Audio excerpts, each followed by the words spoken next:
ஹார்முஸை முடக்கிய Trump. California ஈரானின் ஒரு பகுதியா? ட்ரம்பின் திமிர் பேச்சுக்கு ஈரான் கொடுத்த பதிலடி. அமெரிக்காவையே காலி செய்த ஈரான். உலக அரசியல்ல குறிப்பாக மத்திய கிழக்கு நாடுகள்ல தான் பதற்றம் என்பது அதிகரித்து அமைதி என்ற பேச்சுக்கே இடம் இல்லாமல் போய்விட்டது. அந்த வகையில அனைத்து நாடுகளுக்கும் வரியை போட்டு அவதிக்குள்ளாக்கும் வரிக்கு அமெரிக்க அதிபர் ட்ரம்ப் அவர்கள் எப்போதுமே எதையாவது செய்து உலக நாடுகளை திரும்பி பார்க்க வச்சிடுவார். அப்படி அவர் செய்த ஒரு லேட்டஸ்ட் விஷயம்தான் இப்போதைய ஹாட் டாபிக் என்றே சொல்லலாம். கடல்வழி பாதையான ஹார்முஸ் ஜலசந்தியை அமெரிக்காவுக்கு சொந்தம் என்று அவர் ஒரு மேப்பை போட்டு அடித்துவிட ஈரான் சும்மா இருக்குமா? அதற்கு பதிலடியாக அமெரிக்காவையே உலுக்கும் விதமாக ஒரு செக் வச்சிருக்கு. அது என்ன? தற்பொழுது சட்டப்படி பார்த்தால் ஹார்முஸ் யாருக்குத்தான் சொந்தம் என்பது குறித்து பார்க்கலாம். மேலும் வீடியோவை ஃபுல்லா பாருங்க. அதுல ஏதேனும் சந்தேகங்கள் இருந்தா கமெண்ட்ஸ்ல சொல்லுங்க. முதல்ல இந்த ஹார்முஸ் ஜலசந்தி எங்கு இருக்கிறது, ஏன் இவ்வளவு முக்கியத்துவம் என்பதை பார்ப்போம். பாரசீக வளைகுடாவையும் ஓமன் வளைகுடாவையும் இணைக்கக்கூடிய இந்த நீர்வழி பாதை வழியாகத்தான் உலக நாடுகளுக்கு தேவையான எண்ணெய் மற்றும் எரிவாயுவை ஏற்றி செல்லும் கப்பல்கள் பயணிச்சுட்டு இருக்கு. ஈரான் அமெரிக்கா இடையிலான பனிப்போர் காரணமாக இந்த பகுதியில எப்போதுமே ஒரு பதற்றம் நிலவி வரும். இந்த சூழ்நிலை தான் அமெரிக்க அதிபர் ட்ரம்ப் தன்னுடைய அதிகாரப்பூர்வ சமூக வலைதள பக்கத்துல ஒரு வரைபடத்தை வெளியிட்டிருந்தாரு. அதுல ஹார்முஸ் ஜலசந்தி பகுதி தங்களுடைய கட்டுப்பாட்டுல இருப்பதாகவும் அது அமெரிக்காவின் ஒரு பிராந்திய பகுதி என்றும் அதிரடியாக சொன்னாரு. சற்றும் தாமதிக்காமல் அமெரிக்க வெள்ளை மாளிகையின் அதிகாரப்பூர்வ எக்ஸ் கணக்கும் இந்த படத்தை அப்படியே ஷேர் செய்தது. உலக நாடுகளை இது பெரும் அதிர்ச்சியிலையும் ஆழ்த்தியது. சரி, ட்ரம்ப் நினைத்த மாத்திரத்துல ஹார்முஸ் ஜலசந்தியை அமெரிக்காவின் சொந்த பகுதியாக்க முடியுமா? சட்டப்படி இது சாத்தியமா என்று பார்த்தால் கட்டாயம் இல்லை என்கிறார்கள் சர்வதேச சட்ட வல்லுநர்கள். ஹார்முஸ் ஜலசந்தி வடக்கே ஈரானுக்கும் தெற்கே ஓமனுக்கும் இடையில அமைந்திருக்கு. ஐநா கடல் சட்ட ஒப்பந்தத்தின்படி இந்த நாடுகளின் கடற்கரையிலிருந்து 12 நாட்டிகள் மைல் தொலைவு வரையிலான பகுதி அந்தந்த நாடுகளுக்கே சொந்தம். இதுல அமெரிக்காவுக்கு எந்த உரிமையும் கிடையாது. இது 2 நீர்வழிகளை இணைப்பதாலும் சர்வதேச கப்பல் போக்குவரத்திற்கு பயன்படுத்தப்படுவதாலும் அனைத்து நாடுகளின் கப்பல்களும் தங்குதடையின்றி பயணிக்கக்கூடிய உரிமை இருக்கு.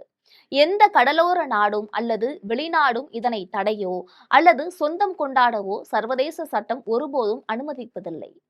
அமெரிக்க ஐநா கடல் சட்ட ஒப்பந்தத்துல உறுப்பினராக இல்லாவிட்டாலும் சர்வதேச சட்டங்களை அது மீற முடியாது. அதனாலதான் அரசியல் விமர்சகர்கள் இது வழக்கம் போல ட்ரம்ப் எப்படியாவது பேசிவிட்டு பின்னர் பின்வாங்கும் ஒரு தந்திரமாகத்தான் இருக்க வேண்டும் என்றும் கூறுகிறார்கள். ட்ரம்பின் இந்த செயலுக்கு ஈரான் சும்மா இருக்குமா?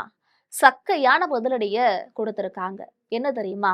அமெரிக்காவின் முக்கிய மாகாணங்கள்ல ஒன்றாக இருக்கக்கூடிய கலிபோர்னியாவை ஈரானின் ஒரு புதிய பிராந்திய பகுதி என்று குறிப்பிட்டு ஈரான் ஒரு வரைபடத்தை பதிலுக்கு வெளியிட்டது.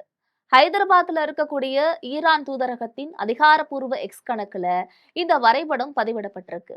அதுல கலிபோர்னியா மாநிலத்தை நீல நிறத்துல பளிச்சிடும் வகையில காட்டி அதை இஸ்லாமிய குடியரசான ஈரானின் புதிய பிராந்திய பகுதி என பதிவிட்டிருக்காங்க. ஏன் கலிபோர்னியாவை தேர்ந்தெடுத்தார்கள் தெரியுமா? உலகிலேயே அதிக அளவிலான புலம்பெயர்ந்த ஈரானியர்கள் வாழக்கூடிய இடமாக அமெரிக்காவின் கலிபோர்னியா திகழ்கிறது. குறிப்பாக லாஸ் ஏஞ்சலஸ் கவுண்டியில சுமார் 1,41,000 ஈரானிய வம்சாவளி அமெரிக்கர்கள் வசிக்கின்றனர். லாஸ் ஏஞ்சலஸின் வெஸ்ட்வுட் பகுதி தெஹ்ரான் கலெக்ஸ் என்றே அழைக்கப்படுகிறது. தெஹ்ரான் என்பது ஈரானின் தலைநகர்.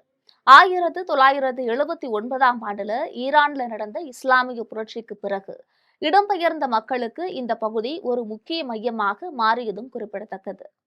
ஹார்முஸ் ஜலசந்திக்கு அமெரிக்கா உரிமை கொண்டாடியதும் அதற்கு பதிலாக கலிபோர்னியாவை ஈரான் உரிமை கொண்டாடியதும் உலக அரசியல்ல பெரும் கேலி கிண்டல்களையும் விவாதங்களையும் ஏற்படுத்தி இருக்கு. ட்ரம்போட இந்த ராஜதந்திர விளையாட்டுக்கு ஈரான் தன்னுடைய சொந்த ஸ்டைல்ல செக் வச்சிருக்கு.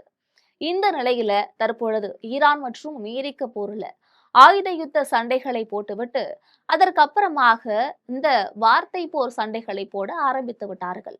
முதலாவதாக 60 நாள் ஒப்பந்தம் முடிந்தும் 2 நாடுகளும் போர் தொடுத்து வந்த நிலையில ஈரான் தரப்புல இருந்து அமெரிக்கா போர் ஒப்பந்த நாட்கள்ல வரம்பு மீறி செயல்பட்டுச்சு அப்படின்னு சொல்லுது. பதிலுக்கு அமெரிக்கா ஈரான் வெள்ளைக்கோடை காட்டி எங்களிடத்துல சரணடைஞ்சா மட்டுமே போர் நிறைவு பெறும் என்று சொல்லுது. இதுவரை இந்த போர் முடியாமல் தான் போயிட்டு இருக்கு. இந்த நிலையில 2 நாடுகளும் முரண்டு பிடிப்பதை விட்டுவிட்டு அமைதி முறையில அந்த நாட்டு மக்களோட நலனை கருத்தில் கொண்டு செயல்பட்டால் மட்டுமே போர் நிறைவு பெறும் என்பது பொதுவான கோரிக்கையாக உள்ளது என்பதும் குறிப்பிடத்தக்கது. அடுத்ததாக இந்த போர் விவகாரத்துல என்ன நடக்க போகிறது என்பதை எல்லாம் பொறுத்திருந்துதான் பார்க்க வேண்டும். இது பற்றி நீங்கள் நினைக்கக்கூடிய கருத்துக்களையும் சந்தேகங்களையும் மறக்காமல் கமெண்டில் பதிவிடுங்கள். இது போன்ற உலக செய்திகளுக்காக எப்பொழுதும் இணைப்பில் இருங்கள் நமது ஜெம் தொலைக்காட்சி.